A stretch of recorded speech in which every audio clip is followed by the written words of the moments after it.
she joked. "The CEO's heart is ice." He heard, laughed softly and said, "Only until you melt it." Before we explore all the details of this incredible story, tell us where you're following us from and the time. Subscribe to the channel so you don't miss a thing, and let's embark on this journey together. She knew she shouldn't have said it, but the words were already out. The morning light filtered through the floor-to-ceiling windows of Meridian Design Studios, casting geometric shadows across the polished concrete floors. Seattle's skyline stretched beyond the glass, a testament to ambition and dreams built on coffee and determination. Inside the 32nd floor, the hum of creativity buzzed through open workspaces where minds crafted beauty from chaos. Julie Andres adjusted the collar of her navy blazer as she stepped off the elevator, her natural hair pulled back in an elegant low bun that framed her heart-shaped face. At 27, she possessed a quiet confidence that drew people in, the kind of woman who could diffuse tension with a genuine smile or organize chaos with a single spreadsheet. Her deep brown eyes sparkled with intelligence, and her warm, honey-toned skin seemed to glow under the studio's carefully curated lighting. "Morning, Julie," called Trevor from the design pit, his hands already stained with charcoal from his early sketches. "Ready for another day in paradise?" Julie laughed, the sound musical and authentic. Paradise would have better coffee than the break room brew. She made her way to her desk, a meticulously organized island of efficiency in the creative storm. As administrative coordinator, Julie was the invisible thread that held Meridian together, scheduling meetings that mattered, coordinating projects that transformed cities, and somehow making everyone feel heard in a company of 200 brilliant minds. Her phone buzzed, a text from her younger sister, Simone. "Girl, you better not be wearing that boring blazer again." Julie glanced down at her outfit and shook her head, typing back, "It's called professional. Look it up. Professional is fine.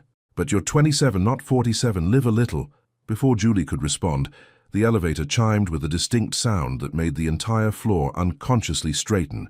Anthony Bassett had arrived. At 38, Anthony commanded attention without trying. 6'2", with an athletic build that spoke of disciplined morning runs along Elliott Bay, he moved through the office with the quiet authority of someone who'd built an empire from vision and relentless precision.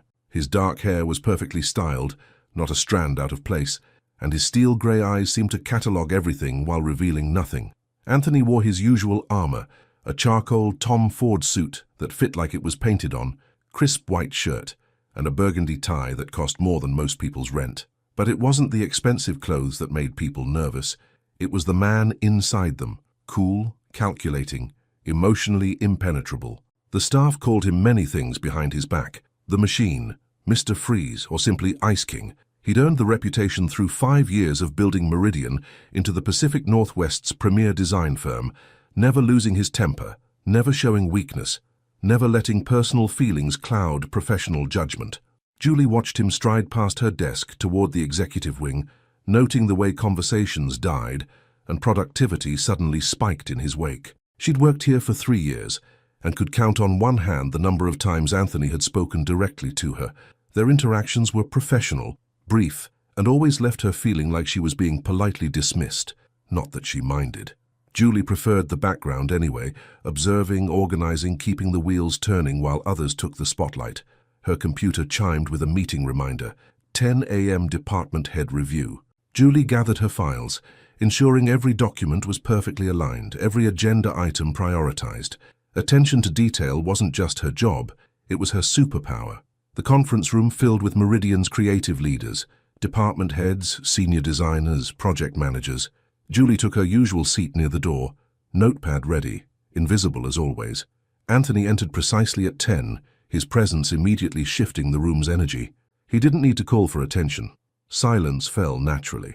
"Good morning," he said, his voice carrying the kind of authority that came from years of being listened to. "Let's begin with the Morrison project updates." For the next hour, Julie watched Anthony orchestrate the meeting with surgical precision. He asked pointed questions, made decisive calls, and somehow managed to push everyone toward excellence without raising his voice or showing the slightest crack in his professional facade. But Julie noticed something others missed, the way Anthony's jaw tightened when discussing budget constraints, how his fingers drummed silently against his thigh when frustrated, the almost imperceptible softening around his eyes when praising good work. She'd become a student of these micro-expressions, these tiny windows into the man behind the mask. After the meeting, as department heads filed out discussing lunch plans and weekend adventures, Julie remained behind to collect the scattered papers and straighten chairs. It was a small ritual that brought her satisfaction, returning order to chaos. "Ms. Andres." Julie looked up to find Anthony standing in the doorway, his grey eyes focused on her with an intensity that made her pulse quicken. "Yes, Mr. Bassett? The quarterly reports you compiled last week. They were thorough." Coming from Anthony, thorough was high praise. Julie felt a flutter of pride. "Thank you, sir. I wanted to ensure all departments had the data they needed." He nodded, studying her for a moment longer than necessary. Julie found herself caught in his gaze, noticing for the first time the small scar above his left eyebrow, the way his stern expression couldn't quite hide the exhaustion behind his eyes. "Have a good afternoon, Ms. Andres." "You too, Mr. Bassett." He turned to leave, then paused. "Julie." Her name on his lips sent an unexpected shiver down her spine. "Yes? Good work." After he left, Julie stood alone in the conference room, her heart beating faster than it should have been. 2 words. He'd said 2 simple words, and somehow they felt like so much more. She shook her head, laughing at herself. "Get it together, girl. He's your boss. He's out of your league. And according to office legend, he doesn't even have a heart to break." But as she gathered the last of the papers, Julie couldn't shake the feeling that beneath Anthony Bassett's frozen exterior, something was waiting to thaw, something that might change everything. The problem with careful people is that they notice everything, especially the things they're supposed to ignore. 3 days had passed since Anthony's unexpected compliment, and Julie found herself replaying those 2 words, "good work," at the most inconvenient moments, while stirring her morning coffee, organizing client files, even during her nightly phone call with her mother back in Portland. "You sound different, baby," her mom had said the night before, her warm voice carrying that maternal intuition that could detect emotional shifts across state lines. Something good happening up there in the big city. Julie had laughed it off, claiming it was just the Seattle rain affecting her mood, but the truth was more complicated. Something had shifted that day in the conference room, something she couldn't quite name. Now, standing in Meridian's break room at 7:30 a.m., Julie watched the ancient coffee machine struggle to produce something resembling caffeine. The morning ritual had become her meditation, 15 minutes before the chaos began, when the office belonged to the early birds and ambitious dreamers. "That machine's been threatening to die since I started here." Julie spun around, nearly dropping her mug. Anthony stood in the doorway, looking impossibly put together despite the early hour. Today's armor was a navy suit with subtle pinstripes, a crisp white shirt, and a silver tie that caught the fluorescent light. "Mr. Bassett," she managed, hoping her voice sounded steadier than she felt. "You're here early." "I'm always here early." He stepped into the small break room, somehow making the space feel even smaller. "The question is why you're here at 7:30 when your day doesn't officially start until 9. Julie gestured toward the protesting coffee machine. "Quality caffeine requires patience and sacrifice." Something flickered in Anthony's eyes. Amusement, maybe? It was gone before she could be sure. "May I?" He nodded toward the machine. "Of course." Julie stepped aside, acutely aware of the inches between them as he moved past. He smelled like expensive cologne and something else. Soap, maybe, or the faint scent of the rain that perpetually blessed Seattle. Anthony studied the machine with the same intensity he brought to quarterly projections. "Italian design," he murmured, running his fingers along the chrome surface. "Beautiful but temperamental." "Sounds familiar," Julie said before she could stop herself. Anthony's hands stilled. Slowly he turned to face her, one eyebrow raised in question. Heat rushed to Julie's cheeks. "I meant the machine. It's beautiful but temperamental, that's all." "Of course." But there was something in his voice, a subtle warmth that hadn't been there moments before. "Though I suppose beautiful things often are complex." He pressed a sequence of buttons Julie had never noticed, and the machine hummed to life with surprising cooperation. Rich, dark coffee began flowing into his cup, filling the air with an aroma that put the break room's usual bitter brew to shame. "How did you—" "I studied in Milan for a semester," Anthony explained, his attention focused on the brewing process. "Architecture, but I spent more time in cafes than classrooms. You learn to coax the best from any machine if you're patient enough." Julie found herself studying his profile, the strong line of his jaw, the concentration etched between his brows, the way his usually stern mouth softened when he wasn't actively managing his expression. This wasn't the Ice King the office whispered about. This was just a man who understood coffee machines and missed Italian cafes. Your turn. He stepped back, gesturing toward the now compliant machine. I don't know the magic sequence, Julie admitted. It's not magic, just understanding. Anthony moved closer, his voice dropping to that lower register that made her pulse quicken. See this button? It's mislabeled. Press it first, then wait for the blue light. His hand covered hers as he guided her fingers to the correct sequence. The contact lasted only seconds, but Julie felt it like an electric current running up her arm. There, he said softly. Now you know the secret. Their eyes met, and for a moment, the careful distance between boss and employee dissolved. Julie saw something in Anthony's gaze she'd never seen before. Vulnerability, maybe, or recognition. As if he was seeing her, really seeing her, for the first time.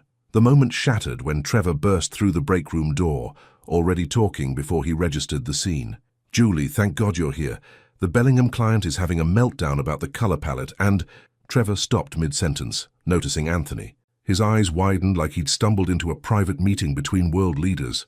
Mr. Bassett, sir, I didn't realize you were... I can come back.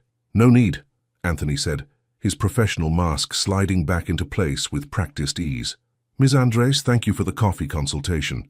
He moved toward the door, pausing only when Trevor stepped aside with exaggerated deference. Oh, and Trevor. Anthony's voice carried its usual authority. The Bellingham client hired us for our expertise, not their approval. Trust the design.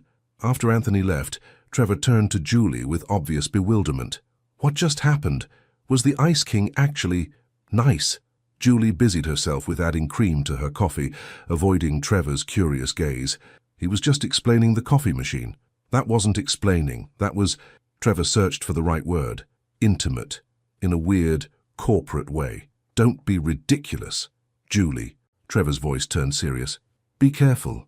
Anthony Bassett doesn't do personal connections. Trust me, I've been here 5 years, and I've seen what happens to people who mistake his professional attention for something more. What do you mean? Ask Jennifer from accounting, or Michael from design. Both thought they had moments with the boss. Both found out the hard way that the Ice King doesn't melt. He just knows how to make you think he might. Julie's stomach twisted. Was that what had just happened? Had she misread a simple professional interaction as something meaningful? But as she replayed the scene, Anthony's gentle guidance, the way he'd looked at her, the almost smile that had softened his stern features, Julie couldn't shake the feeling that Trevor was wrong. At least she hoped he was. The rest of the morning passed in a blur of client calls and project coordination, but Julie found herself stealing glances toward the executive wing. Once she caught Anthony looking in her direction through his office's glass walls. When their eyes met, he didn't look away immediately. Instead, he lifted his coffee cup in a small salute before returning to his work. Trevor's warnings echoed in her mind, but her heart whispered something different, something dangerous. Maybe the Ice King wasn't as frozen as everyone believed. Sometimes the most dangerous conversations happen when the office is empty and defenses are down. The rain hammered against the windows of Meridian Design Studios as Julie saved the last of her files, the rhythmic drumming providing a soundtrack to another 12-hour day. At 8:47 p.m., the office had transformed from its usual bustling energy into something quieter, more intimate. Desk lamps created pools of warm light in the gathering darkness, and the city's neon reflections painted abstract art across the polished floors. Julie stretched, feeling the familiar ache between her shoulder blades that came from hunching over spreadsheets since dawn. The Morrison project was consuming her life. Client revisions, budget adjustments, and timeline modifications that seemed to multiply like Seattle's infamous coffee shops. She was reaching for her purse when a soft knock on her cubicle wall made her jump. Working late again. Anthony stood there, his usual armor slightly loosened, suit jacket draped over his arm, tie unknotted, sleeves rolled up to reveal strong forearms. The sight of him looking almost human sent that familiar flutter through Julie's chest. Mr. Bassett. She quickly straightened, smoothing her blouse. I thought you'd left hours ago. I did. Had dinner with the Peterson Group investors. He moved closer, studying the chaos of documents scattered across her desk. But I saw your light on from the parking garage. Everything all right with Morrison? Julie hesitated. The truth was, she'd been here until nearly 9 for the past week, fixing problems that weren't technically her responsibility, but somehow always ended up on her desk anyway. The design team was brilliant but scattered. The project managers were overloaded, and someone had to ensure the pieces fit together. "Just some coordination issues," she said carefully. "Nothing I can't handle." Anthony's eyes narrowed slightly, the same look he got when reviewing financial projections that didn't add up. "Show me." "Sir? The coordination issues. Show me what's keeping you here until 9 on a Thursday night." Julie glanced around the empty office, suddenly aware they were alone except for the distant hum of the cleaning crew on the lower floors. "It's really not necessary." Julie, her name again, spoken in that softer tone that made her defenses crumble. "Show me." Something in his voice, not commanding but genuinely concerned, made her gesture toward the documents. "The timeline doesn't match the budget projections. The design team wants another 2 weeks for revisions, but the client expects delivery next Friday. Meanwhile, the contractor is threatening to walk if we change the specifications again." Anthony moved around her desk, close enough that she could smell his cologne mixed with something distinctly masculine. He studied the papers with the same intensity she'd witnessed in morning meetings, but now that focus was directed at her work, her problems. "You've been managing this alone?" "It's my job." "No." His voice carried an edge of frustration, but not directed at her. "Your job is administrative coordination, not project management miracles. Where's Davidson? This should be his headache." Julie bit her lip. Davidson had been mysteriously unavailable all week, leaving cryptic voicemails about personal emergencies, while Julie quietly held his projects together. "He's been busy." Anthony's jaw tightened. "Busy. Right." He was quiet for a moment, studying the timeline spreadsheet with mathematical precision. "Here." He leaned over her, reaching for a pen, and Julie found herself trapped between his body and her chair. She could feel the warmth radiating from him, could count the subtle grey threads in his dark hair, could see the faint lines around his eyes that spoke of long days and longer nights building his empire. "If we move the design review to Tuesday," he murmured, his breath warm against her ear as he made notes, "and split the contractor specifications into 2 phases. Julie tried to focus on his words, but her attention kept drifting to the way his fingers moved across the paper, precise and confident. The same hands that had guided hers at the coffee machine, now solving problems that had kept her awake for 3 nights.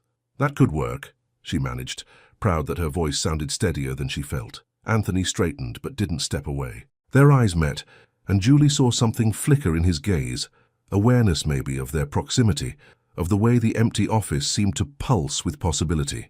"You shouldn't have to carry this alone," he said quietly. "I don't mind. I like solving puzzles." "Even when they're not your puzzles to solve?" Julie found herself caught in his gaze, seeing past the professional mask to something deeper, especially then. A smile tugged at the corner of Anthony's mouth, not his polite boardroom smile, but something real and unguarded. "Why?" "Because," Julie hesitated, then decided honesty was the only way forward.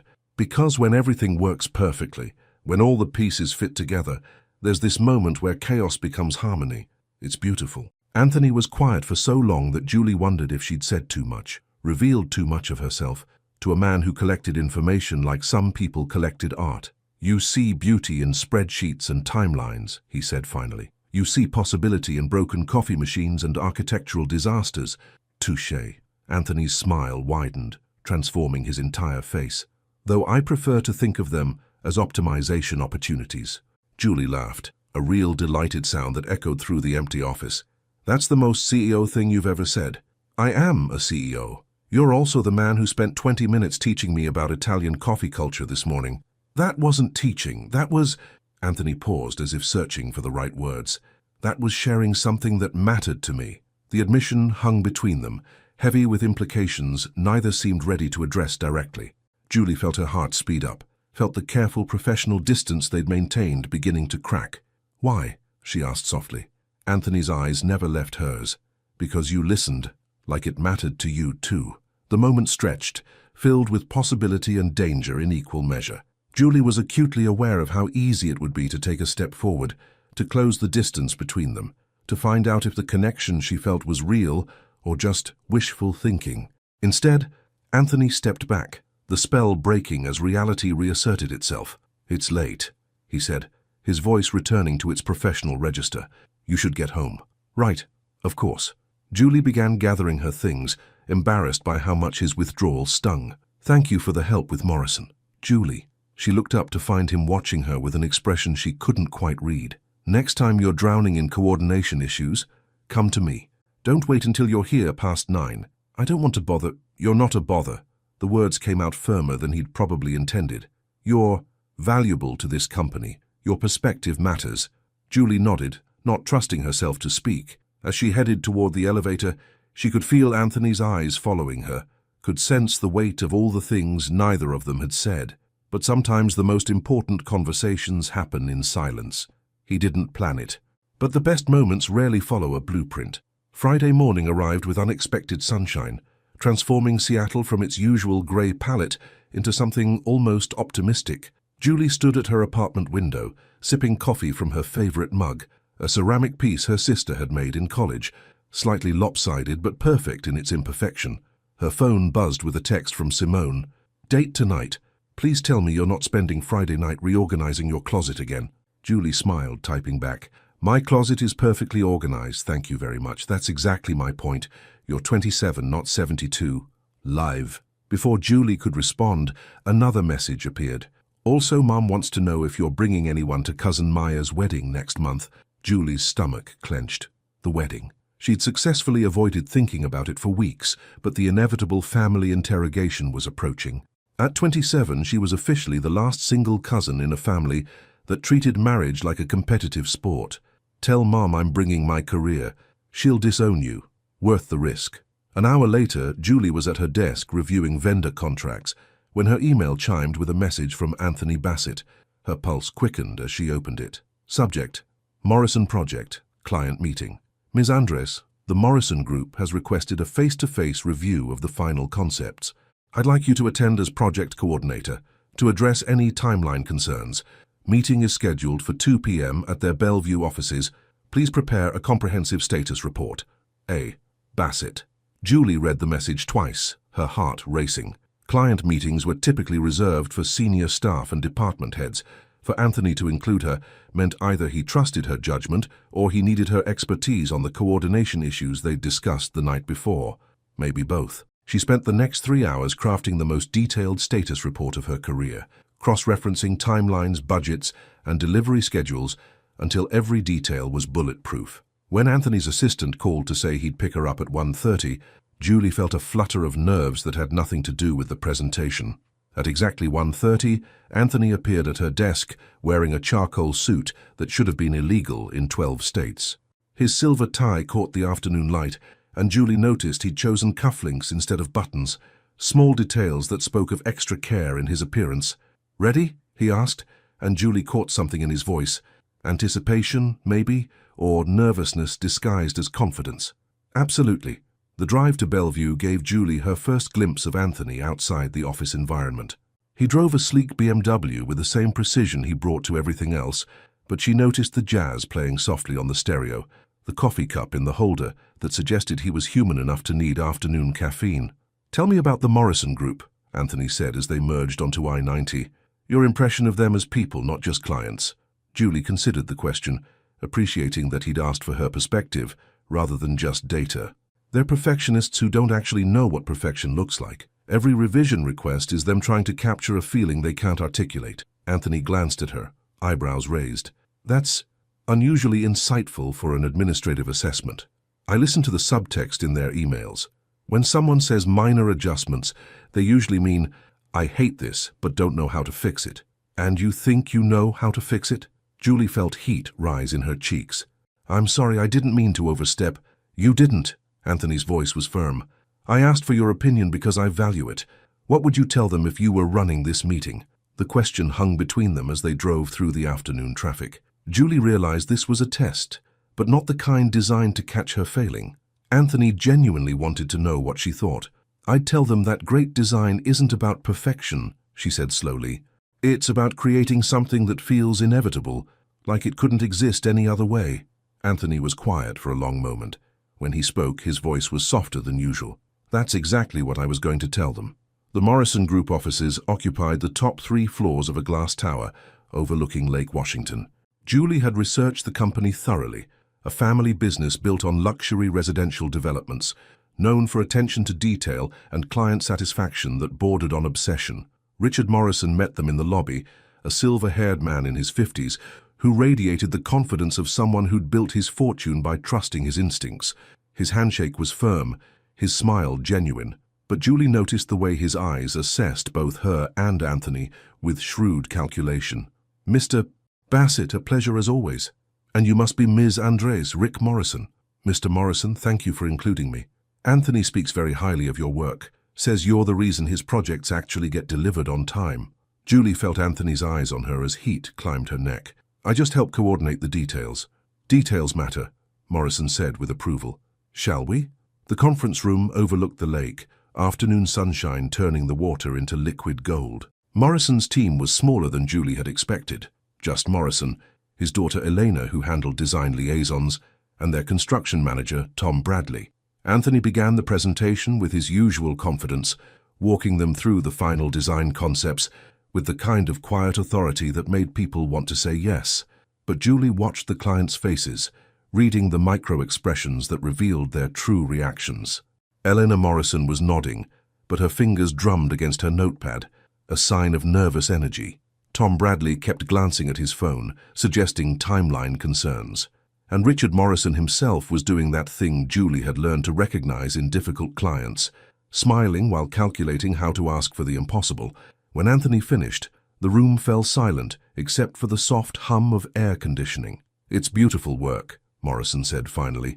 "Truly exceptional." But there it was, the but that Julie had been expecting since they'd walked in. "But I'm concerned about the timeline," Morrison continued. "We need to break ground before the weather turns, which gives us less than 8 weeks. Can Meridian deliver?" Anthony's expression didn't change, but Julie caught the slight tension in his shoulders. This was the coordination nightmare she'd been wrestling with all week, the impossible timeline that looked feasible on paper but required perfect execution in reality. "Absolutely," Anthony said with characteristic confidence. "We've built buffer time into each phase." Elena Morrison leaned forward. "What about the material delays we've been hearing about? The steel shortages, shipping issues from overseas suppliers?" Julie felt the moment shifting, saw Anthony calculating responses while the client's concerns multiplied. This was where projects died, not from bad design but from logistics that couldn't adapt to reality. Without conscious thought, Julie found herself speaking. "May I address that?" The room turned toward her, and Julie felt the weight of 5 pairs of eyes. Anthony's expression was unreadable, but he nodded almost imperceptibly. "The material delays are real," Julie said, standing and moving to the presentation screen. "But they're also predictable. We've identified 3 critical path items that could derail the timeline." She pulled out her tablet, displaying the coordination matrices she'd built over sleepless nights. "First, steel delivery. We've already secured our primary order with a backup supplier confirmed.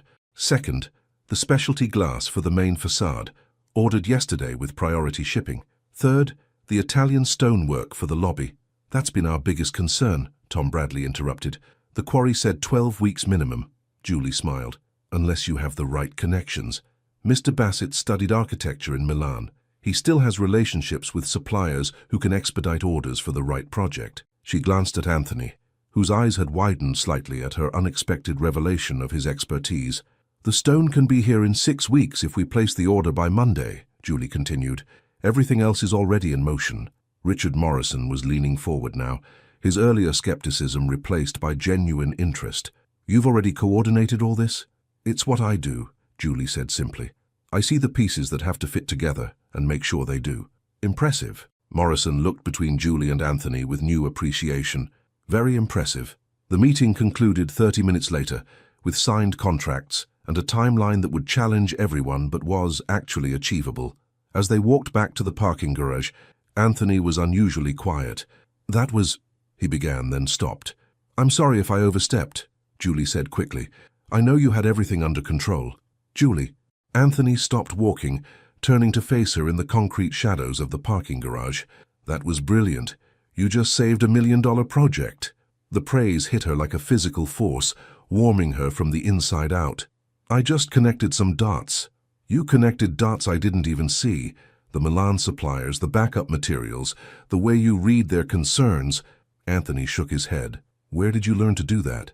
"I don't know. I just pay attention." Anthony studied her face in the dim garage lighting, and Julie felt something shift between them. The professional distance that had defined their relationship was dissolving, replaced by something more dangerous and infinitely more appealing. "Have dinner with me," Anthony said suddenly. Julie's heart stopped. "Sir? Dinner, tonight, to celebrate the Morrison contract." His voice carried a note of uncertainty she'd never heard before. "Unless you have other plans." Julie thought of her sister's text, of Friday night stretching ahead with nothing but Netflix and leftover takeout, of the careful walls she'd built around her heart, and the way Anthony seemed determined to find every crack in her defenses. "I don't have other plans," she heard herself say. Anthony's smile was different this time, not his polite professional expression, but something genuine and unguarded that transformed his entire face. "Perfect. I know just the place." Some dinners change everything. Others reveal that everything already changed, you just hadn't noticed. Julie stood in front of her closet at 6:15 p.m., surrounded by discarded outfit options that transformed her usually pristine bedroom into what looked like a fashion tornado had swept through. 3 dresses lay across her bed, 2 blazers hung over her chair, and she was currently staring at herself in a navy-wrapped dress that was either perfect or completely wrong. Her phone rang, displaying Simone's name. "Please tell me you're not cancelling on some poor guy because you can't find the perfect outfit," Simone said without preamble. "I'm not cancelling, I'm calibrating." "Calibrating? Girl, it's dinner, not a space mission. Who is he?" Julie hesitated. "How did you explain that you were having dinner with your boss? The same boss everyone called the Ice King? The man who made grown department heads nervous with a single glance?" "It's complicated." "Complicated how? Married? Emotionally unavailable, secret criminal mastermind?" "He's my boss." Silence, then. "Holy shit, Julie. Language." "Don't language me. You're going on a date with your boss? The same boss you've been secretly crushing on for 3 years?" "It's not a date. It's a celebration dinner. For landing a big client." "Uh-huh. And I suppose he invited the entire team to this celebration dinner." Julie bit her lip. "Just me. Julie Marie Andres. This is a date. A real, actual date with a man you've been staring at like he hung the moon every time you think no one's looking." "I don't stare. Honey, you stare. Trust me. I've seen you stare. The question is, what are you going to do about it?" Julie sank onto her bed, careful not to wrinkle the dress options. "I don't know. This is Anthony Bassett we're talking about. He's sophisticated, successful, probably dates supermodels and socialites. I'm just what? Beautiful, brilliant, funny, kind. The woman who single-handedly keeps his company running while he gets all the credit." "Simone, no. Listen to me. Any man would be lucky to have dinner with you. Boss or not, Ice King or not. You're incredible. And if he's smart enough to notice, then maybe he's worthy of my sister after all." Julie felt tears prick her eyes. "What if I mess this up?" "Then you mess it up. But don't you dare not try because you're scared. You've been playing it safe your whole life, Julie. Maybe it's time to take a risk." After Simone hung up, Julie stood in front of her mirror, really looking at herself. The navy wrap dress accentuated her curves without being too revealing. The color complemented her skin tone perfectly, and her natural hair was styled in loose curls that framed her face beautifully. She looked professional enough for a business dinner, feminine enough for a date. Perfect for whatever this evening turned out to be. Anthony had chosen Il Bistro, a small Italian restaurant tucked into Pike Place Market that Julie had walked past hundreds of times but never entered. From the outside, it looked unassuming, just another doorway in the tourist maze of the market. But inside, candlelight flickered off exposed brick walls, and the scent of garlic and fresh herbs made her mouth water instantly. "Mr. Bassett," the maitre d' greeted Anthony like an old friend. "Your usual table. Please, Marco. And this is Ms. Andres." Marco's weathered face broke into a genuine smile as he kissed Julie's hand in the old-fashioned way. "Bella Signorina, welcome to Il Bistro." Their table was tucked into a corner alcove, intimate without being obvious about it. Soft jazz played from hidden speakers, and through the window, Julie could see the market winding down for the evening, vendors closing stalls, tourists heading home with bags of flowers and fresh bread. "This place is beautiful," Julie said, settling into her chair. "How did you find it?" Anthony poured wine from a bottle that had appeared without being ordered. "Marco and his family have been here for 30 years. When I was starting Meridian, I used to come here when I needed to think. Marco would let me sit for hours over a single cup of coffee while I worked through problems. And now? Now he keeps a bottle of Chianti with my name on it, and pretends not to notice when I need to escape the corporate fishbowl.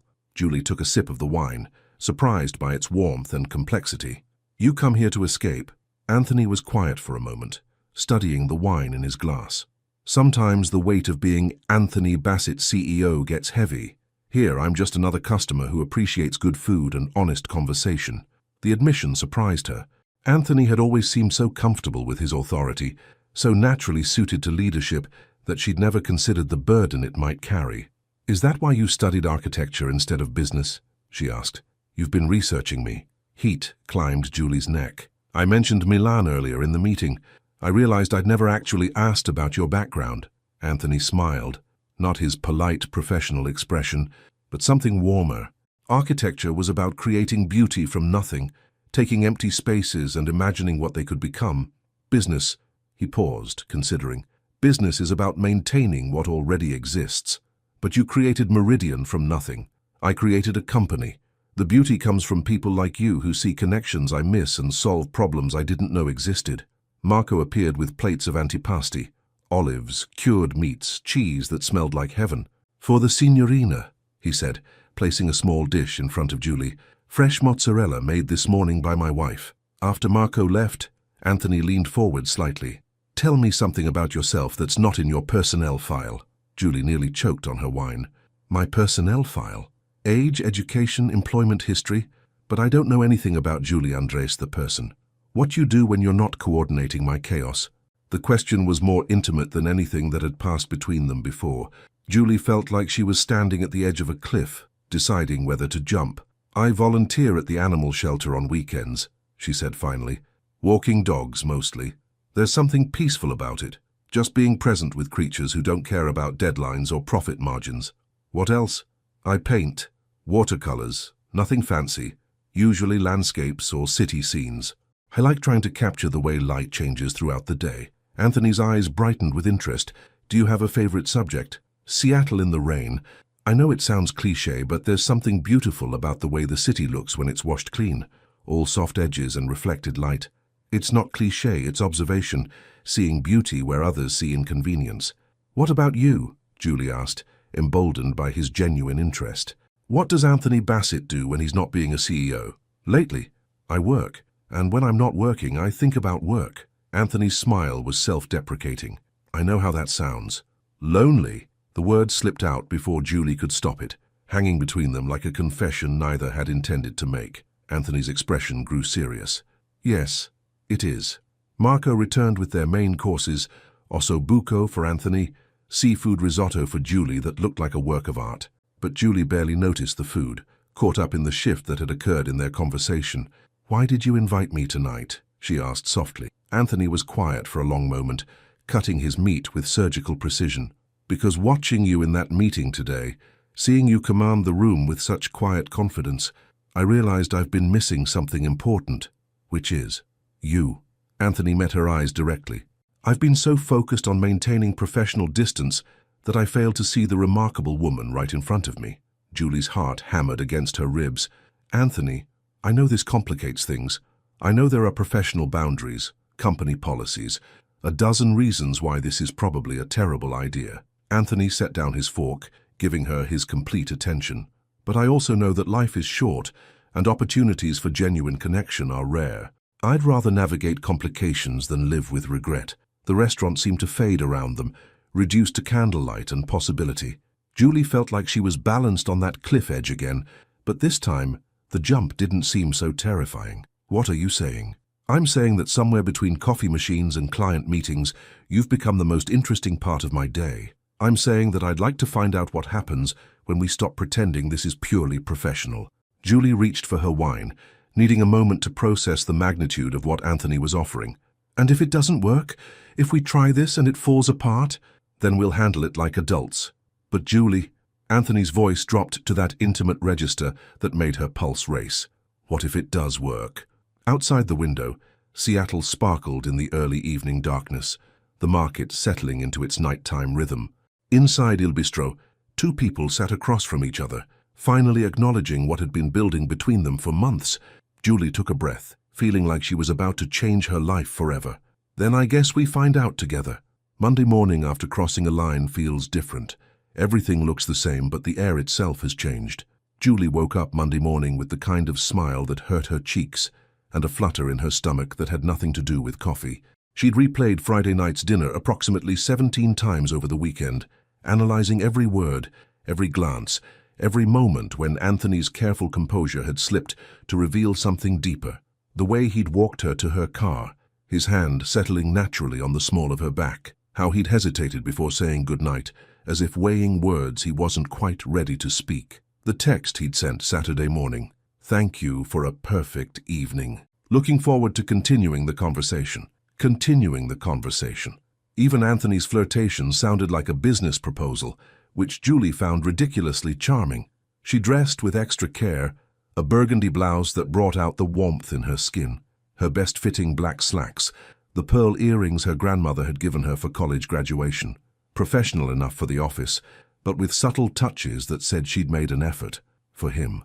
The thought should have terrified her, but instead it felt like waking up after a long sleep. Meridian Design Studios buzzed with typical Monday energy as Julie stepped off the elevator. She waved to Trevor, who was already deep in a design crisis, judging by the scattered sketches covering his desk, and smiled at Rebecca from accounting, who was juggling 3 coffee cups and a stack of invoices with impressive dexterity. Everything looked exactly the same as it had Friday afternoon. Same open-plan workspace, same floor-to-ceiling windows framing Seattle's morning clouds, same hum of creative minds solving beautiful problems. But Julie felt like she was seeing it through new eyes, sharper, more vivid, as if someone had adjusted the color saturation of her world. You're glowing. Julie spun to find Lauren Chen from the design team studying her with the analytical eye of someone trained to notice details. I'm sorry? Glowing. Like, literally, glowing. New skincare routine or... Lauren's eyes narrowed with sudden interest. Wait, you had a date this weekend. Heat climbed Julie's neck. I had dinner with a friend. Uh-huh. Must have been some friend. You look like someone who got thoroughly kissed. Lauren! Julie glanced around the office, panic fluttering in her chest. Relax. Your secret's safe. But honey, whatever happened this weekend, it looks good on you. Lauren grinned and headed toward the design pit, calling over her shoulder, just remember to invite me to the wedding. Julie sank into her chair, heart racing. If Lauren could read the change in her face that easily, what would happen when Anthony arrived? Would their new understanding be visible to everyone, like a neon sign announcing that something had shifted between them? She tried to focus on emails, but every sound from the elevator made her pulse jump. At 8:47, exactly when he always arrived, the familiar chime announced his presence. Anthony stepped onto the floor wearing a navy suit that should have been registered as a weapon, his hair perfectly styled, his expression carrying its usual morning calm. He moved through the office with characteristic confidence, nodding to employees, projecting the same controlled authority he'd maintained for 5 years. But when his eyes found Julie's across the open workspace, everything changed. The professional mask slipped for just a heartbeat, replaced by something warmer and infinitely more dangerous. A small smile played at the corner of his mouth, not his polite CEO expression, but the real smile she'd seen Friday night over candlelight and Italian wine. Then the moment passed, and Anthony Bassett, CEO, continued toward his office. But Julie felt the impact of that look like a physical touch, warming her from the inside out. Her computer chimed with an instant message. A. Bassett, good morning. Coffee in 10 minutes. Julie's heart hammered as she typed back, the machine still needs your Italian expertise. A. Bassett. Among other things. The response made her cheeks burn. Anthony Bassett was flirting with her, via company instant messenger. During business hours, she was absolutely doomed. The break room was empty when Julie arrived, the morning coffee rush having died down to its usual trickle of desperate stragglers. She was studying the Italian machine, trying to remember Anthony's sequence of buttons, when warm hands settled on her shoulders. May I? Anthony's voice was close to her ear, his breath warm against her neck. Julie's knees went weak as he moved closer, not quite touching, but close enough that she could smell his cologne and feel the heat radiating from his body. I still don't know the magic combination, she admitted, proud that her voice sounded steadier than she felt. It's not magic. Anthony's hands covered hers, guiding her fingers to the correct sequence just as he had 5 days ago. But this time, the contact lingered. This time, when Julie leaned back slightly, She felt the solid warmth of his chest against her shoulders. Anthony. His name came out breathier than she'd intended. He was still holding her hands, his thumbs tracing small circles over her knuckles. Someone could walk in. They could, but he didn't step away. Instead, he turned her gently until she was facing him, trapped between his body and the coffee counter. "Are you worried about office gossip?" Julie studied his face, noting the way morning light highlighted the grey flecks in his eyes, the small scar above his eyebrow that she was beginning to find endearing, the careful way he was watching her reaction. "I'm worried about you," she said honestly. "Your reputation, your company. What happens to Anthony Bassett, CEO, if people find out he's interested in his administrative coordinator?" Something flickered in Anthony's expression. Surprise, maybe, or appreciation for her concern. What happens to Julie Andres if people find out her boss is completely captivated by her?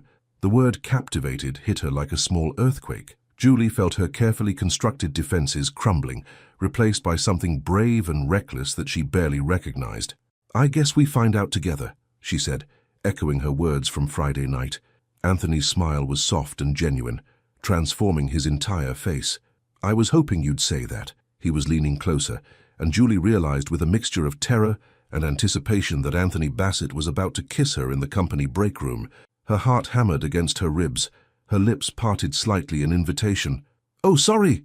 They sprang apart as Trevor burst through the door, already talking before he registered the scene. "Julie, thank God you're here.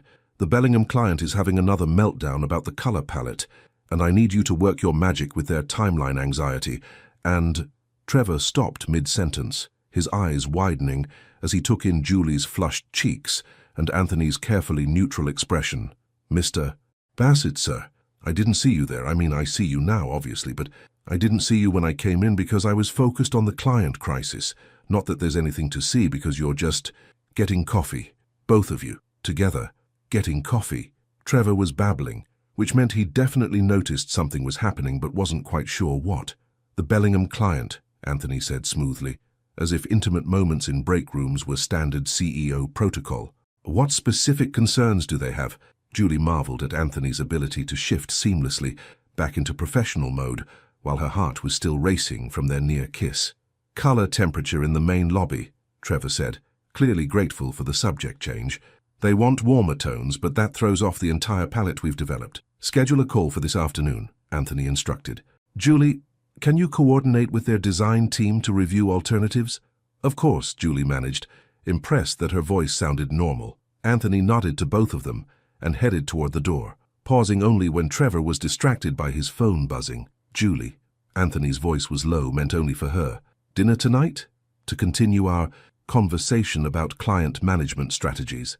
The innocent words carried layers of promise that made Julie's pulse spike. "I'd like that." 7 o'clock, I'll text you the address." After Anthony left, Trevor turned to Julie with obvious curiosity. Was it just me, or was that weirdly intense? Julie busied herself with finally getting the coffee machine to cooperate. "You're imagining things." "Julie, I've worked here for 5 years. I've never seen the Ice King look at anyone the way he was looking at you." "How was he looking at me?" Trevor grinned. "Like a man who's discovered something he didn't know he was missing." Julie felt her cheeks burn again, but this time she couldn't bring herself to deny it. Because Trevor was right. Something fundamental had shifted between her and Anthony. Something that couldn't be undone or ignored or explained away as professional courtesy. Something that was about to change everything. The second date is when you stop pretending and start being honest about what you want. Anthony had chosen something completely unexpected for their second evening together. The Seattle Art Museum's after-hours event, where local artists displayed works alongside wine and jazz music that drifted through galleries like whispered secrets.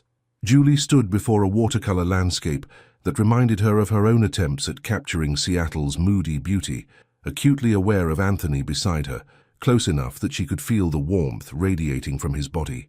"You're frowning," he observed quietly. "I'm thinking." "About?" Julie gestured toward the painting, a storm rolling over Elliott Bay, all grey clouds and silver water.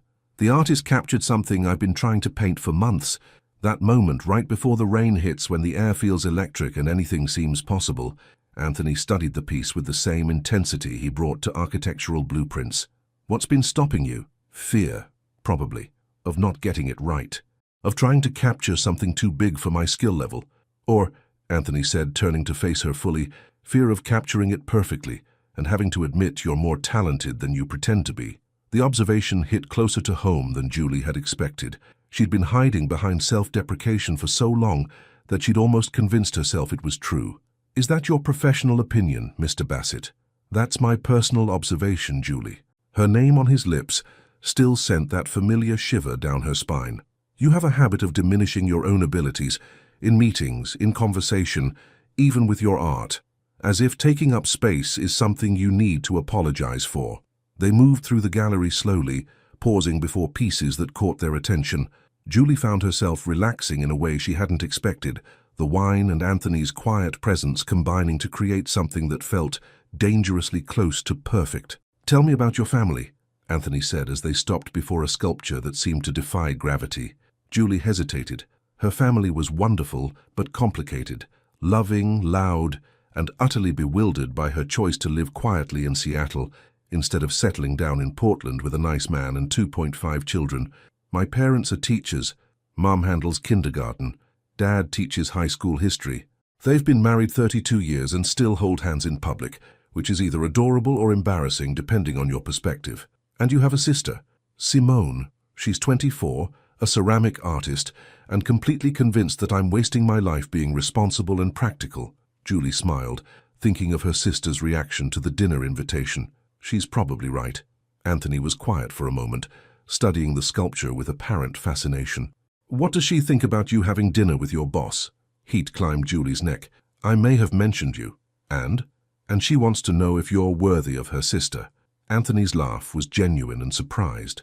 What's the verdict? Julie met his eyes, noting the way gallery lighting softened his usually sharp features. The jury's still out. Fair enough. What would convince them? The question was playful, but Julie sensed something deeper underneath, a vulnerability that Anthony rarely let show. Honesty, she said simply. My family values authenticity above everything else. Show up as yourself, not as the CEO or the polished businessman, just Anthony. And who is that exactly? Julie studied his face, seeing past the expensive suit and carefully styled hair to something more essential. I'm still figuring that out, but I like what I've discovered so far. They found themselves in a quieter section of the museum, away from the main crowd. Anthony stopped before a series of black and white photographs, Seattle street scenes from the 1960s, all rain-soaked pavement and dramatic shadows. I bought my first camera after seeing an exhibition like this, he said quietly. Thought I might become a photographer instead of an architect. What changed your mind?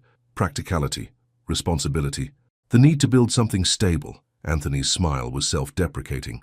All the things your sister thinks you have too much of. Do you ever regret it? Anthony considered the question seriously. I used to think I didn't. Building Meridian gave me purpose, success, everything I thought I wanted.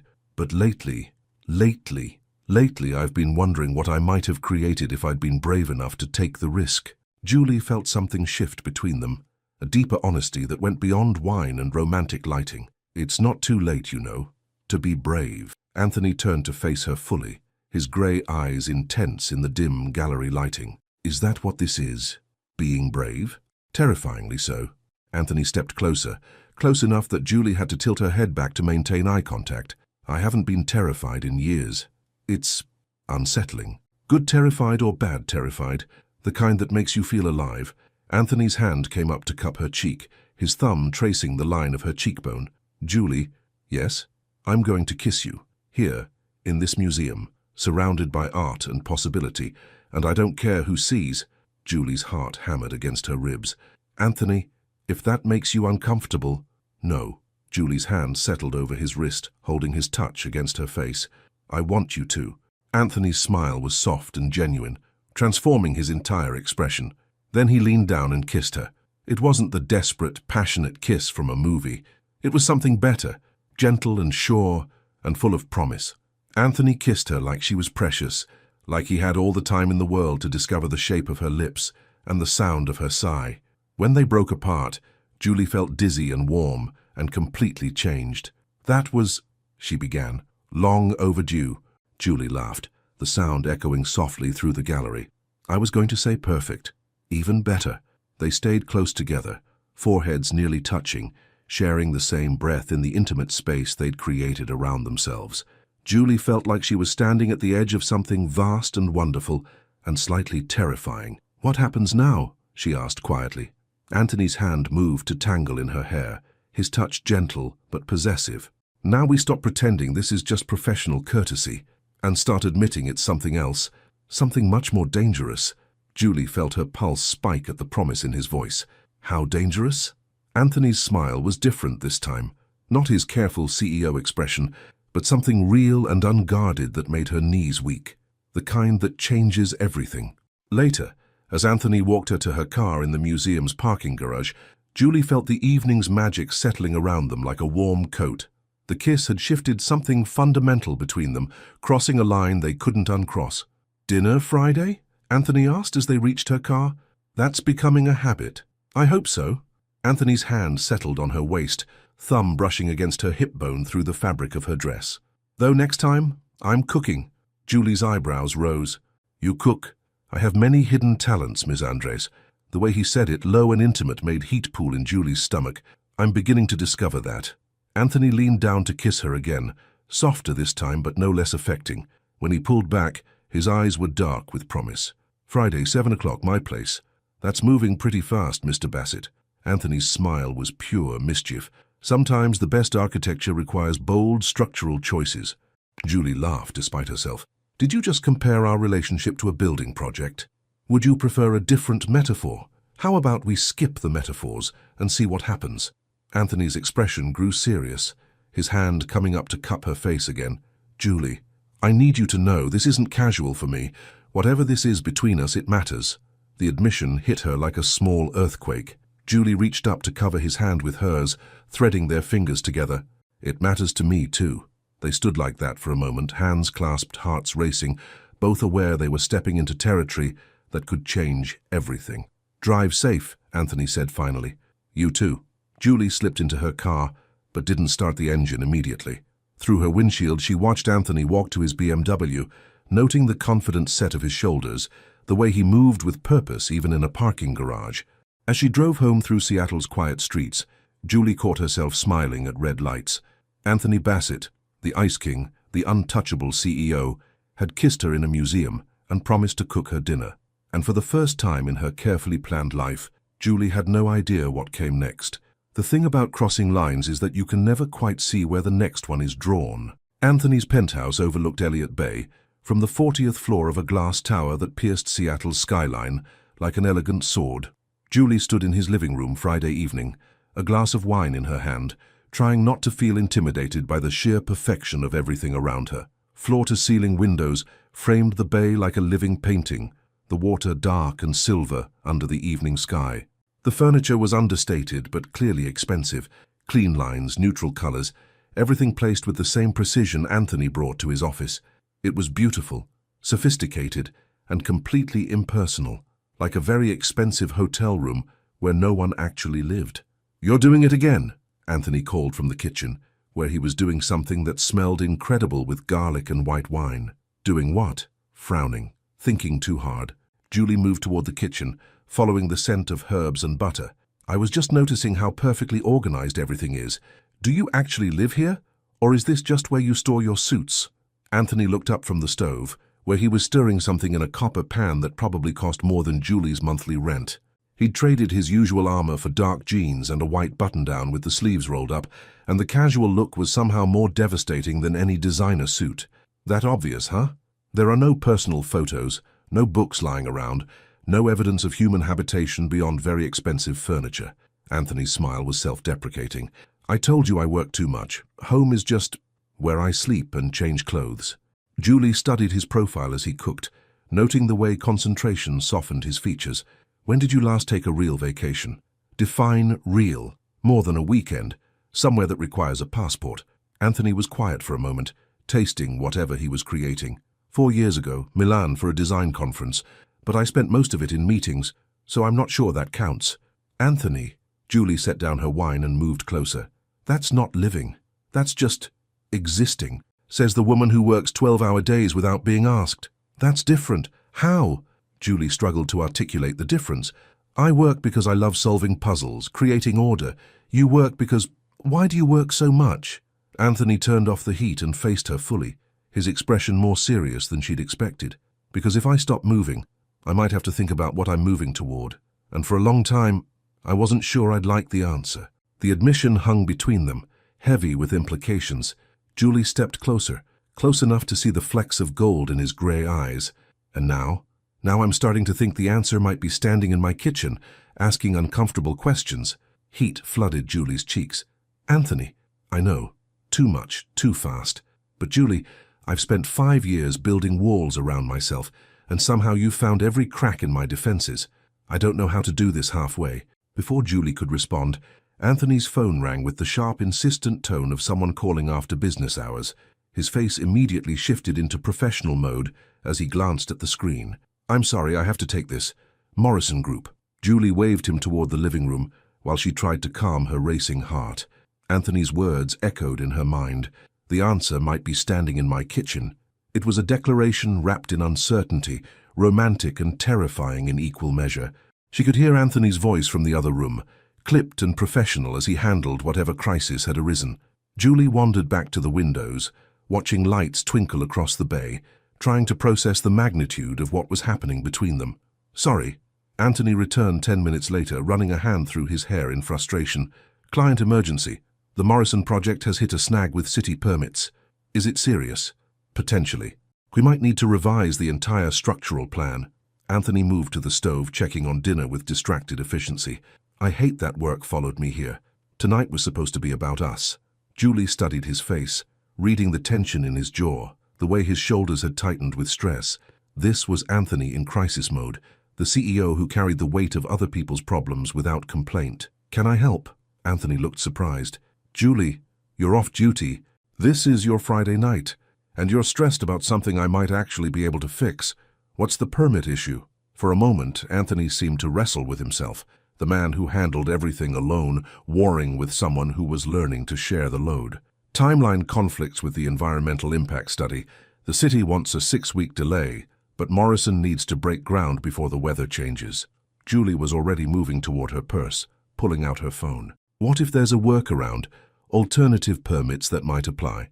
Julie, I can't ask you to... You're not asking, I'm offering. Julie was already scrolling through her contacts. I have a friend at the city planning office. Let me make a call. 20 minutes later, Julie had connected Anthony with a permit specialist who might be able to expedite the alternative documentation they needed. The call was scheduled for Monday morning, but the crisis had shifted from disaster to manageable challenge. How did you do that? Anthony asked, his expression mixing gratitude with something deeper. I pay attention to people. Sarah mentioned the alternative permit process at a coffee shop 3 months ago. I remembered because it seemed like the kind of thing that might be useful someday.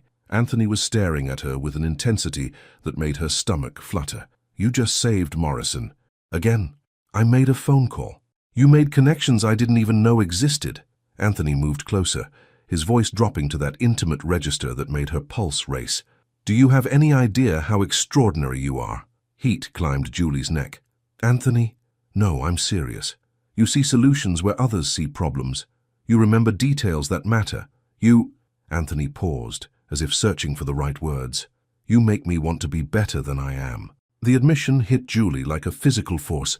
She reached up to touch his face, fingers tracing the line of his jaw. You're already better than you think. Anthony's hand covered hers, pressing her palm against his cheek. Julie, I need you to know something. What? This isn't just attraction. It's not just chemistry or convenience or... Anthony's voice grew quiet. I'm falling in love with you. The words hit Julie like a small earthquake. She stared at Anthony's face, seeing vulnerability and certainty in equal measure, feeling her careful world reshaping itself around this moment. Anthony, you don't have to say it back. I just needed you to know where I stand. Julie's heart hammered against her ribs as she processed the magnitude of his confession. Anthony Bassett, the Ice King, the untouchable CEO, had just told her he was falling in love with her in his sterile penthouse kitchen while dinner cooled on the stove. I'm terrified, she whispered.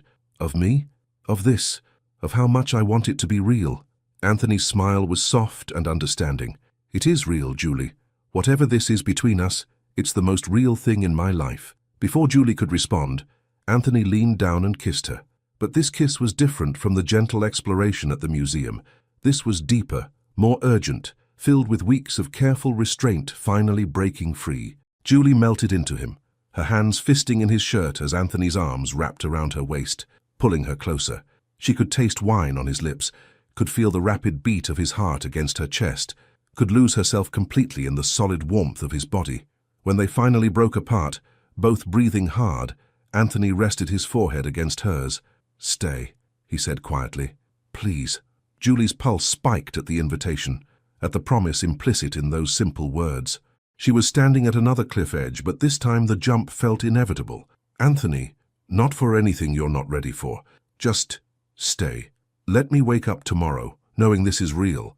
Julie looked into his eyes, seeing past the successful businessman to the man who'd admitted his fears, who'd confessed his feelings, who'd asked her to stay with a vulnerability that broke her heart and rebuilt it simultaneously. "Yes," she whispered, "I'll stay." Sometimes the most dangerous moment isn't when you fall, it's when you realize how far you've fallen. Julie woke up slowly, consciousness returning in layers like morning fog lifting from Elliott Bay, silk sheets that weren't hers, sunlight streaming through floor-to-ceiling windows that framed a view no apartment could afford, the scent of expensive cologne mixed with something distinctly masculine. Anthony. She was in Anthony's bed, wearing one of his white dress shirts that fell to mid-thigh, with no memory of how she'd gotten there beyond wine and confessions and the most perfect night of her life. Anthony lay beside her, still asleep, his dark hair mussed, and his usually sharp features softened by unconsciousness.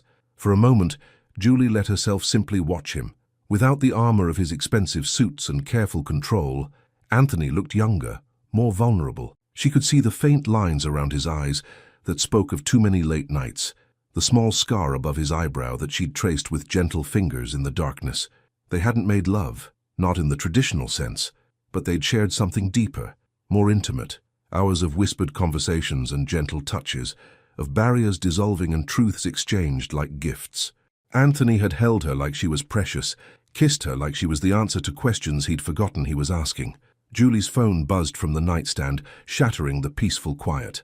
A text from Simone. "Details. Now. And don't you dare say it was fine." Before Julie could respond, another message appeared. "Also, Mum wants to know if you're bringing your mysterious man to Maya's wedding. I told her probably not, because you're allergic to happiness, but prove me wrong. The wedding." Julie's stomach clenched as reality crashed back into her perfect morning. In just 1 week, she'd be surrounded by her entire extended family, all eager to dissect her love life with the thoroughness of investigative journalists. "How exactly did you introduce your boss as your boyfriend?" "Everyone, meet Anthony. He's my CEO and also the man I'm falling in love with." "No, this couldn't possibly end in disaster." "You're frowning." Julie looked over to find Anthony awake, watching her with those perceptive grey eyes that seemed to see too much. "Good morning," she said, trying to push away her spiraling thoughts. Anthony's smile was soft and genuine, transforming his entire face. "It is a very good morning." He reached over to brush a strand of hair from her face, his touch gentle. "What's wrong?" "Nothing's wrong. I was just—" Julie hesitated, then decided honesty was the only way forward. "My family, they want to know if I'm bringing someone to my cousin's wedding." Anthony's expression grew thoughtful. "And that's a problem because I don't know how to explain us, what we are, what this is." Julie gestured between them, frustrated by her inability to find the right words. Anthony was quiet for a moment, his fingers tracing patterns on her arm. "What do you want us to be?" The question was simple, but the answer felt enormous. Julie studied Anthony's face, seeing past the successful businessman to the man who'd held her through the night, who'd whispered his fears and dreams in the darkness. "I want us to be real," she said finally. "Not just secret dinners and stolen moments. I want—" Julie took a breath, gathering courage. "I want to wake up next to you on Saturday mornings and argue about coffee and meet your friends and have you meet mine. I want normal." Anthony's smile widened. "I'd like that too. Though I should warn you, I don't have many friends. Workaholic CEOs aren't exactly social butterflies. Then you'll love my family. They'll adopt you instantly and spend the next decade trying to fix everything they think is wrong with your life." Sounds terrifying. It absolutely is. Anthony leaned over to kiss her forehead, his lips warm against her skin. "When's the wedding?" 1 week. "But Anthony, you don't have to—" "I'd like to meet them, your family, if you want me to." Julie felt something ease in her chest, a tension she hadn't realized she'd been carrying. You might regret that offer. I doubt it. Anthony's phone rang from the nightstand, the sharp business tone that had interrupted their dinner the night before. He glanced at the screen and sighed. I'm sorry, it's my assistant. Saturday morning calls usually mean emergency, take it. Anthony answered with his usual professional efficiency, but Julie watched his expression change from mild concern to sharp focus to something approaching alarm. When? He asked, his voice taking on the clipped tone she recognized from crisis meetings. How bad? I see. Call an emergency board meeting for Monday morning and get our legal team on standby. Julie sat up straighter, reading the tension in Anthony's shoulders. Whatever was happening, it was serious. Yes, I understand the implications, Anthony continued. No, absolutely no comments to the press until we know more. I'll be in the office within the hour. He hung up and ran a hand through his hair. The gesture she'd learned meant he was processing bad news. What's wrong? Julie asked. Anthony was quiet for a moment, staring at his phone like it might provide better answers. Davidson. He's been arrested. Arrested? Julie's stomach dropped. For what? Embezzlement. The FBI raided his house this morning. Apparently he's been siphoning money from client accounts for the past 18 months. Julie felt the blood drain from her face. Davidson was the project manager who'd been mysteriously unavailable all week, leaving her to coordinate his responsibilities. The same man whose absence had led to those late nights at the office, the connection that had brought her and Anthony closer together. How much money? Preliminary estimates suggest around $2 million. The number hit Julie like a physical blow. $2 million. From Meridian's clients, from companies that trusted Anthony's leadership, his integrity. Anthony? Julie reached for his hand, but he was already moving, shifting into crisis mode. I have to get to the office. The board will want answers, the clients will panic, and we need to get ahead of this before it destroys everything we've built. Julie watched Anthony transform before her eyes, the vulnerable man who'd held her through the night, disappearing behind the armor of CEO Anthony Bassett. He was already mentally 3 steps ahead, calculating damage control and legal strategies. What can I do to help? Anthony paused in his rush toward the closet, turning to look at her with an expression she couldn't quite read. Julie, this is going to get ugly. Media attention, FBI investigations, clients questioning everything. Anyone connected to me is going to be scrutinized. Understanding hit her like cold water. You're worried about how this affects us. I'm worried about how this affects you. Anthony's voice was firm. Your reputation, your career. If people find out we're involved, they'll assume you knew about Davidson. They'll question your integrity. Julie felt something cold settle in her stomach. Are you breaking up with me? I'm trying to protect you. That's not what I asked. Anthony was quiet for a long moment, and Julie saw the war happening behind his eyes. The man who cared for her fighting with the CEO who carried responsibility for hundreds of employees and millions in client investments. I don't know, he said finally, his honesty brutal and devastating. I don't know how to protect you and keep you at the same time. Julie felt her perfect morning crumbling around her, but she forced her voice to remain steady. That's not your choice to make, Anthony. I'm not some fragile thing that needs protecting. I'm a grown woman who can handle whatever comes. This isn't just gossip, Julie. This is federal investigation, prison sentences, career destruction. And you think I'm going to run the moment things get difficult? Anthony's expression cracked, showing the fear underneath his careful control. I think you deserve better than being dragged through hell because you made the mistake of caring about me. Julie stood up, wrapping his shirt more tightly around herself like armor. Don't you dare decide what I deserve. Don't you dare make this choice for me. Julie, no. Her voice was firm, final. Last night you told me you were falling in love with me. This morning you're pushing me away because loving you might be inconvenient. Which is it, Anthony? Anthony stared at her, his carefully constructed walls warring with everything he'd admitted in the darkness. Julie could see the moment he chose. Duty over desire, protection over love. I should go, he said quietly. Julie nodded, her throat too tight for words. She watched Anthony dress with mechanical efficiency, becoming CEO Anthony Bassett with each piece of his armor. When he was fully dressed, he paused at the bedroom door. Julie, I'm sorry. So am I. After Anthony left, Julie sat alone in his sterile penthouse, surrounded by the ghosts of the night before. Through the windows, Seattle sparkled in the morning sun, beautiful and indifferent to the way her world had just shifted on its axis. Sometimes falling in love was the easy part. It was the landing that destroyed you. The truth about ice is that it doesn't break, it transforms. And sometimes transformation is the most beautiful kind of breaking. 2 weeks had passed since the morning Julie's world had shifted on its axis. 2 weeks of FBI interviews, client meetings, and media speculation that painted Meridian Design Studios as either a victim of embezzlement or complicit in financial fraud. 2 weeks of watching Anthony from across the office, seeing him carry the weight of other people's mistakes with the same stoic grace he brought to everything else. 2 weeks of careful professional distance that felt like slow torture. Julie sat in the Meridian conference room at 7 p.m. on a Thursday, surrounded by bankers' boxes and financial documents that would determine the company's survival. The FBI had cleared Meridian of any wrongdoing, but 3 major clients had already jumped ship, and the board was pressuring Anthony to consider a merger with a larger firm. She was alone in the office except for the security guard and Anthony, who was locked in his office making calls to investors and legal teams. Through his glass walls, Julie could see him pacing, his phone pressed to his ear, his usually perfect appearance showing signs of strain. He looked exhausted.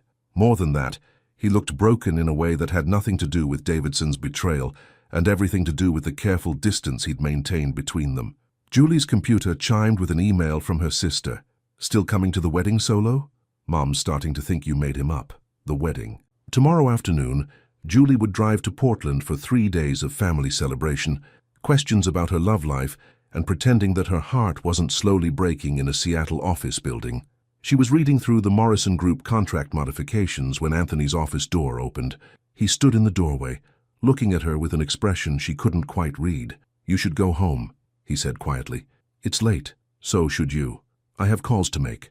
Investors to convince that Meridian is still a viable company." Julie saved her work and stood up, decision crystallizing in her mind like ice forming on a window. "Anthony, we need to talk." "Julie." "No, not boss to employee, not CEO to administrative coordinator, just us. We need to talk about us." Anthony's expression grew guarded, but he stepped back, allowing her into his office. The space was chaos, papers scattered across his usually pristine desk, coffee cups suggesting he'd been surviving on caffeine, his suit jacket draped over a chair in uncharacteristic disorder. "You look terrible," Julie said without preamble.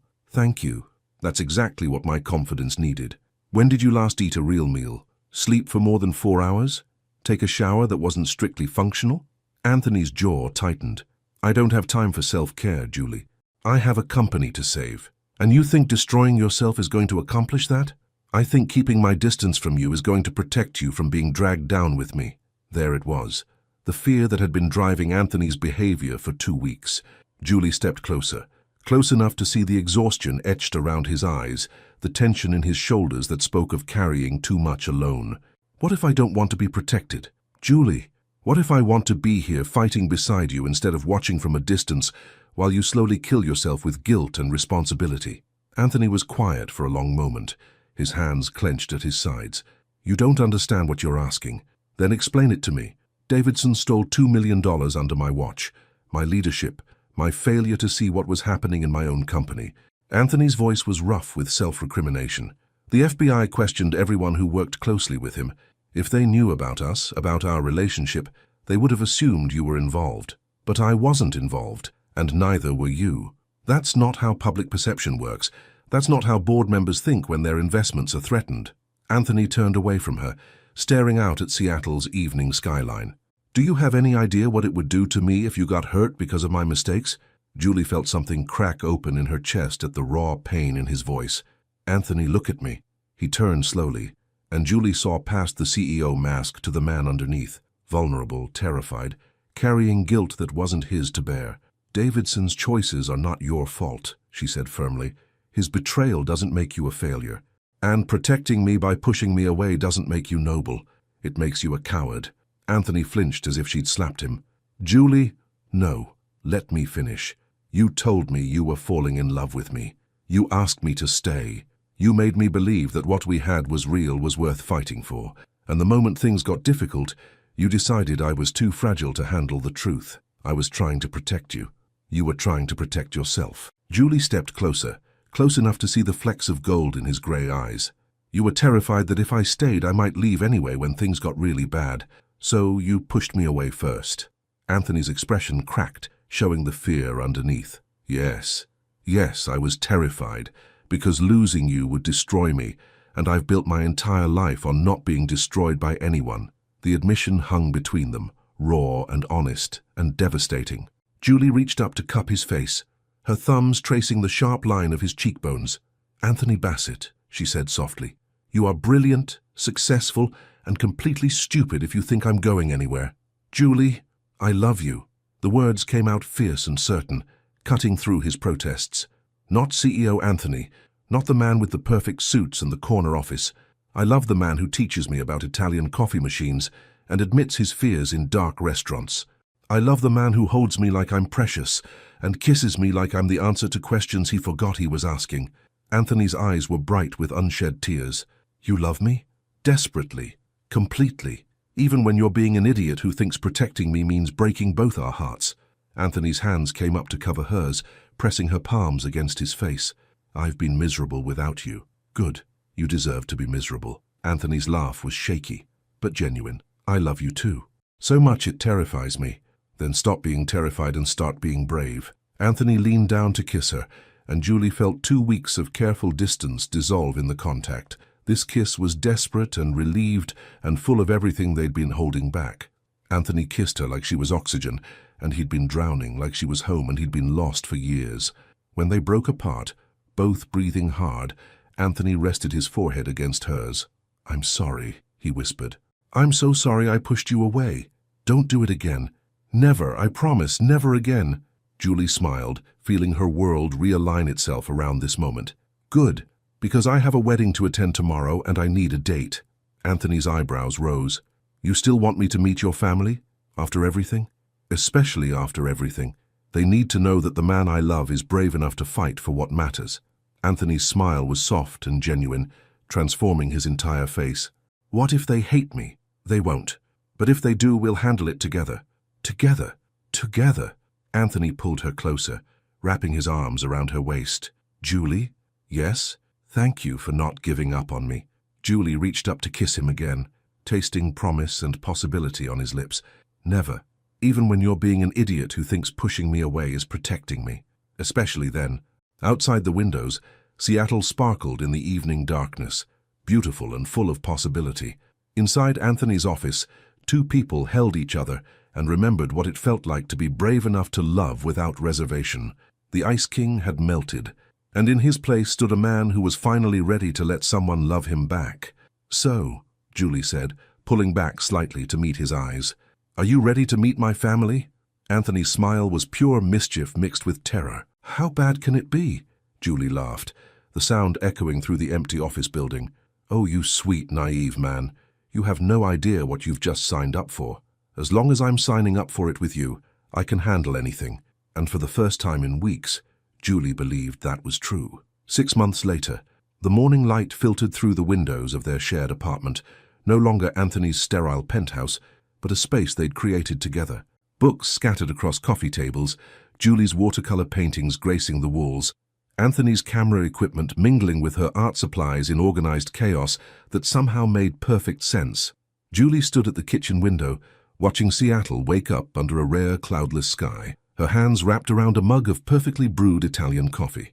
The machine had been Anthony's first official contribution to their domestic life, along with a patient explanation of each button's purpose and the story behind every technique. "You're up early." Anthony's voice was warm with sleep as his arms encircled her waist from behind, his chin resting on her shoulder. He smelled like soap and something distinctly masculine that made her pulse quicken even after 6 months of waking up beside him. Couldn't sleep, too excited. "About the Morrison project unveiling?" Julie leaned back against his chest, feeling the steady rhythm of his heartbeat. "About everything." Today marked several milestones. The public unveiling of the Morrison Group development that had brought them together professionally, Meridian's full recovery from the Davidson scandal, and the 6-month anniversary of the night they'd stopped pretending their connection was purely professional. "How are you feeling about the ceremony?" Julie asked, turning in his arms. Anthony's smile was soft and genuine, the real smile she'd fallen in love with, not his polished CEO expression. "Proud, grateful, slightly terrified that I'm going to trip walking across the stage. The Seattle Architecture Foundation was honoring Anthony with their Excellence in Leadership Award, recognizing not just Meridian's innovative designs, but his handling of the company crisis with integrity and grace. Julie knew he'd been reluctant to accept the recognition, still carrying guilt about Davidson's betrayal, but she'd convinced him that leadership wasn't about preventing every mistake. It was about how you handled the ones that happened anyway. "You won't trip," Julie said, reaching up to straighten his tie, deep burgundy silk that brought out the gold flecks in his grey eyes. "And even if you do, I'll still be proud of you, even if I faceplant in front of the entire Seattle business community. Especially then, it would make you more relatable." Anthony's laugh was genuine and unguarded, the sound that had become Julie's favorite music. "I love you. I love you too." The words came easily now, natural as breathing after months of learning to navigate love without walls between them. Anthony had kept his promise. No more pushing her away to protect her, no more carrying burdens alone. They'd faced the aftermath of the Davidson scandal together, weathered media scrutiny as a team, and emerged stronger for having fought side by side. Julie's phone buzzed with a text from Simone, watching the live stream from Portland. "Mom wants to know when you're making this official. Also, she's adopted Anthony. He's now her favorite child." Julie showed Anthony the message, watching his expression soften with the warmth that appeared whenever her family was mentioned. The wedding 6 months ago had been a revelation. Anthony charming her parents with genuine interest in their teaching careers, patiently answering her uncle's interrogation about his intentions, and earning permanent adoption when he'd spent an hour helping her 10-year-old cousin with a school project about architecture. "Your mother sent me cookies yesterday," Anthony said, reading over her shoulder. "Oatmeal chocolate chip, with a note asking if I'm eating enough vegetables." Julie grinned. "She worries. You're officially part of the family now. Worrying comes with the territory. I still can't believe she made me a Christmas stocking, with your name embroidered in gold thread. She spent 3 weeks on that thing." Anthony's expression grew thoughtful as he gazed out at the Seattle skyline. "I never had that growing up. The worrying, the inclusion, the sense of belonging somewhere just because people love you." Julie studied his profile, reading the wonder that still appeared when he talked about her family's easy acceptance. Anthony's parents had died in a car accident when he was in college, leaving him with a trust fund, an architecture degree, and no one to worry if he ate vegetables or worked too many late nights. "You have it now," she said simply. "Yes, I do." They stood together in comfortable silence, watching the city come alive below them. Julie felt the same sense of rightness she'd experienced that first morning in Anthony's penthouse, but deeper now, more certain. This wasn't just passion or chemistry, this was partnership, the kind of love that grew stronger with time rather than burning out. "Julie?" "Yes?" Anthony's voice carried a note of nervousness that made her look up at him more carefully. His usual confidence seemed slightly shaken, his grey eyes bright with something that looked like anticipation mixed with terror. "There's something I want to ask you. After the ceremony tonight." Julie's heart did a small flip. "Anthony, not now. Later. When we're home and it's just us and I can do this properly." Anthony's hand came up to cup her face, thumb tracing her cheekbone. "But I needed you to know. These 6 months have been the best of my life. You've made me better than I ever thought I could be." Julie felt tears prick her eyes at the raw honesty in his voice. "You've made me braver. We've made each other possible." The words hung between them, heavy with promise and possibility. Julie reached up to kiss him, tasting coffee and forever on his lips. That evening, the Seattle Architecture Foundation Gala was held at the Museum of Flight, with the city's skyline providing a dramatic backdrop through floor-to-ceiling windows. Julie watched from the audience as Anthony accepted his award with characteristic grace, his speech focusing not on his own achievements, but on the team that made Meridian's success possible. "Great architecture isn't created by individuals," he said, his voice carrying clearly through the packed auditorium. "It's created by people who see possibilities where others see problems, who solve puzzles others don't even notice, who transform chaos into harmony with quiet brilliance." His eyes found Julie's in the audience, and she felt her cheeks warm as she realized he was talking about her as much as architecture. "The best leaders don't just build structures," Anthony continued. "They build relationships, trust, and teams that can weather any storm. And sometimes, if they're very lucky, they find someone who teaches them that the strongest foundations are built on love." The applause was thunderous, but Julie barely heard it. She was too busy falling in love with Anthony Bassett all over again, this man who'd learned to be vulnerable in public, who'd credited their partnership in front of the entire Seattle business community, who'd somehow made an architecture award acceptance speech into a love letter. Later at home, they sat on their couch with takeout from Il Bistro. Marco had insisted on sending dinner to celebrate Anthony's award, complete with the same Chianti they'd shared on their first date. Julie was curled against Anthony's side, his arm around her shoulders, both of them still glowing from the evening's success. "You were brilliant tonight," Julie said, pressing a kiss to his jaw. "I was terrified I'd forget my speech. You didn't need notes.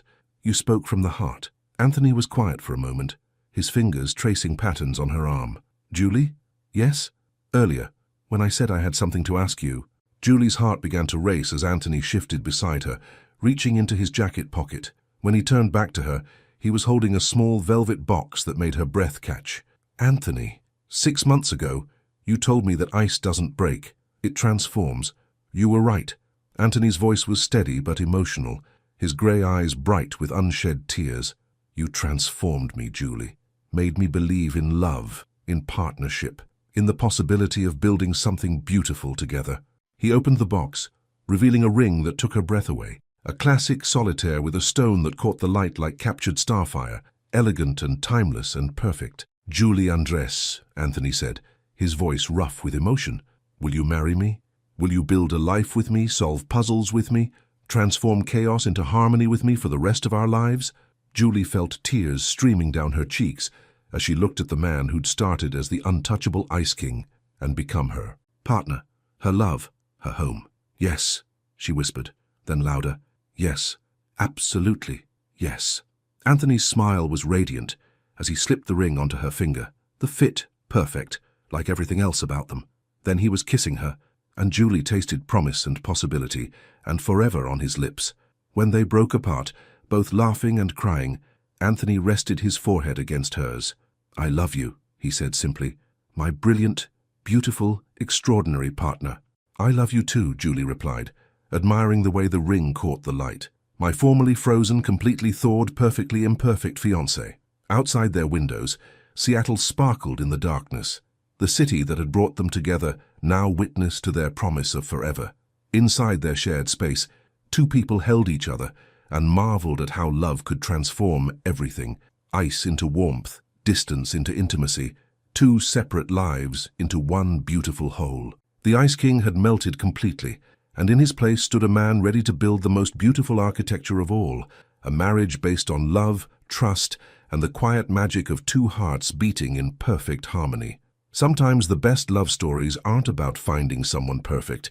They're about finding someone perfect for you, someone who sees your potential and loves you into becoming the best version of yourself. Julie and Anthony had found exactly that in each other. Final message: true love isn't about perfect people finding each other. It's about imperfect people choosing to grow together. Julie taught Anthony that vulnerability is strength, while Anthony showed Julie that she deserves to take up space and be cherished. Their story reminds us that the most beautiful transformations happen when someone sees past our walls and loves the person we're becoming. The Ice King melted not because he found someone to fix him, but because he found someone worth being brave for. And Julie discovered that sometimes the greatest risk is not protecting your heart, but opening it completely to someone who proves they're worthy of that trust. Love doesn't always arrive with fireworks. Sometimes it grows quietly in coffee breaks and late-night conversations, in small gestures and shared dreams. But when it's real, when it's right, it transforms everything it touches. Would you have been brave enough to fight for love when everything seemed to be falling apart? Your participation means a lot to the channel. Please share your thoughts in the comments. Thank you so much for watching until the end. If you enjoyed this story, don't forget to subscribe to the channel, leave a like, and comment your thoughts. Your participation is very important to us. See you next time.